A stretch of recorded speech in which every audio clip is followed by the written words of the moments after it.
അല്ല സത്യ ഇതെന്തിങ്ങനെ നോളായിരിക്കും. പിന്നെ റസിയ എന്നൊരു കാര്യം പറഞ്ഞുതരാം. ദിലീപ് വന്നീനവിടെ. ദിലീപ് വന്നപ്പോൾ ഞാൻ ഫോട്ടോ എടുക്കാൻ പോയി. ഞാൻ ഫോട്ടോ എടുക്കാൻ സെൽഫി എടുത്തു. അത് നമ്മളെ ജൂമർ കണ്ടു. സഫി ഇവിടെ വാർന്നു വിളിച്ചു. എന്ത് വെച്ചു? ഇവിടെ പല കണ്ടൻസും വരും, ഇവിടെ പല ആക്ടർമാർ വരും, ഇവിടെ ഫോട്ടോ എടുക്കാൻ പറ്റില്ല കുറച്ചാണ്. ഞാൻ എന്ത് ചെയ്തു? ആകെ ചതിപ്പോയി. എന്നിട്ട് അങ്ങനെ വേണം. ഇതല്ലെങ്കിൽ തന്നെ ഇപ്പം ഞാൻ വരുമ്പോൾ ഇങ്ങനെ ഫോട്ടോ കണ്ട് പഠിച്ചോ. എന്നിട്ട് ഇവിടെ അങ്ങനെ എന്താണ് തെറ്റ് കാര്യങ്ങളൊക്കെ ഉണ്ട്. വെറുതെ കഞ്ഞി കയറി വരാൻ പറ്റൂല. ഫോട്ടോ എടുക്കാൻ പറ്റൂല. ഫോട്ടോ പോയിട്ട് പറഞ്ഞത് നമ്മൾ മുഴുവനും കേൾക്കണം. പിന്നെ രസം കേൾക്കണം. നമ്മള് മൂസക്കായില്ലേ ചെറുപ്പിന്റെ ഒപ്പം കളിക്കുന്ന, ഞാൻ മൂസക്കാനെ കണ്ടപ്പോ ഒരു സെൽഫി എടുക്കട്ടു.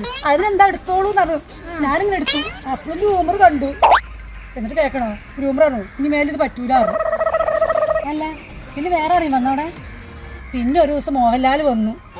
ഞാൻ എന്ത് ചെയ്തു ഇങ്ങനെ നോക്കി. മോഹൻലാലിനെ ടാറ്റ് വന്നു. കണ്ടൻസ് ആണ് ഷാന്ന് പറഞ്ഞു.